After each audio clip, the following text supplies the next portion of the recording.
ஓம் சாந்தி. நான் மீராவாக இருக்கின்ற ஆத்மா. நான் அன்பான புத்தியுடைய ஆத்மா. நான் கடின உழைப்பிலிருந்து விடுபட்ட ஆத்மா. எல்லையற்ற தந்தை நமக்கு தந்தையாகவும் இருக்கின்றார், ஆசிரியராகவும் இருக்கின்றார், சத்குருவாகவும் இருக்கின்றார்.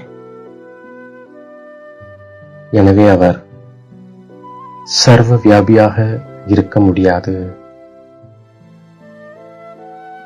முழு உலகத்தின் மீதும் ராகு தசா இப்போது இருக்கின்றது. இந்த காரணத்தினால்தான் துக்கம் இருக்கின்றது. விருட்சபதி தந்தை எப்போது வருகின்றாரோ அப்போது அனைவர் மீதும் பிரகஸ்பதி தசா அமர்கின்றது. சத்யுக திரேதாயுகத்தில் பிரகஸ்பதி தசா இருக்கின்றது. அப்போது ராவணனின் பெயர் அடையாளம் இருக்காது. அதனால் அங்கே துக்கமும் இருக்காது. தந்தை வந்திருக்கின்றார்.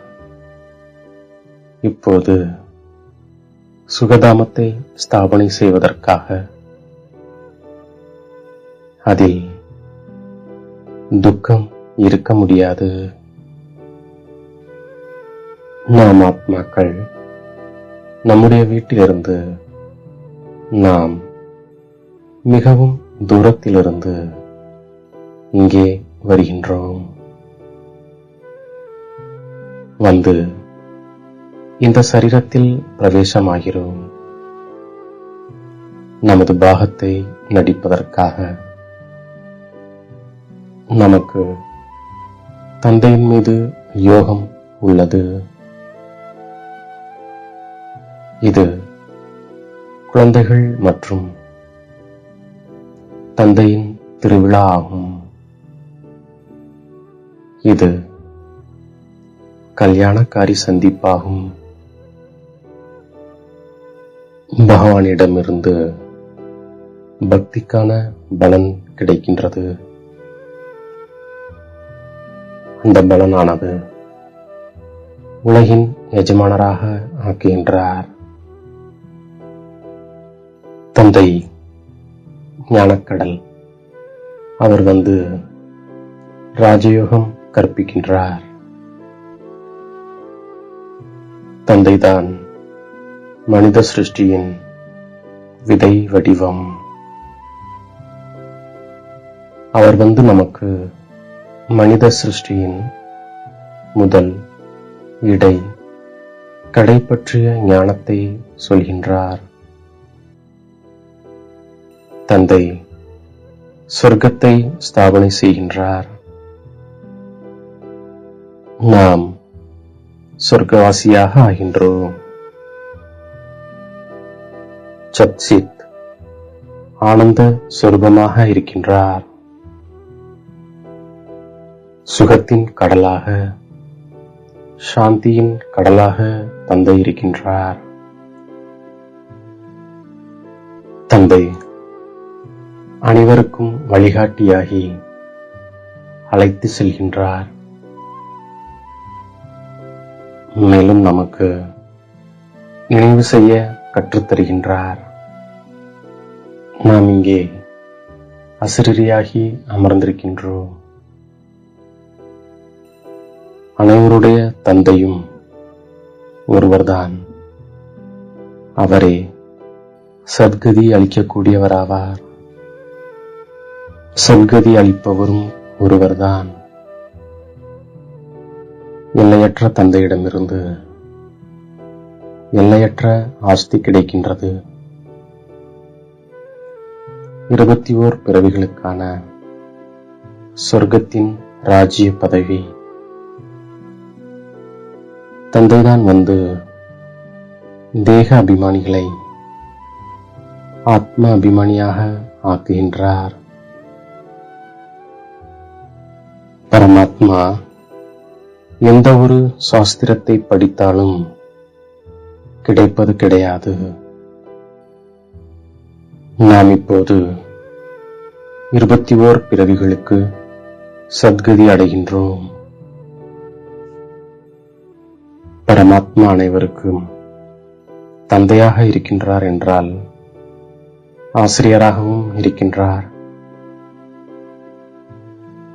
படிப்பு சொல்லிக் கொடுப்பவர், அனைவருக்கும் சத்கதி அளிப்பவராகிய சத்குரு சுப்ரீம் குருவாகவும் இருக்கின்றார்.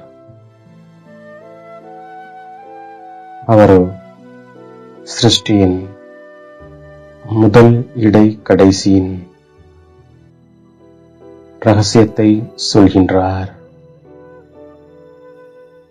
நமக்கு இப்போது ஸ்ரீமத் கிடைத்துக் கொண்டிருக்கின்றது. சிரேஷ்டமானவர்களாக ஆவதற்காக பரமாத்மா நம்முடைய தந்தை. ஆத்மாக்களாகிய நாம் அனைவரும் சகோதரர்கள். தந்தையிடமிருந்து அனைவருக்கும் ஆஸ்தி கிடைப்பதற்கு உரிமை இருக்கின்றது.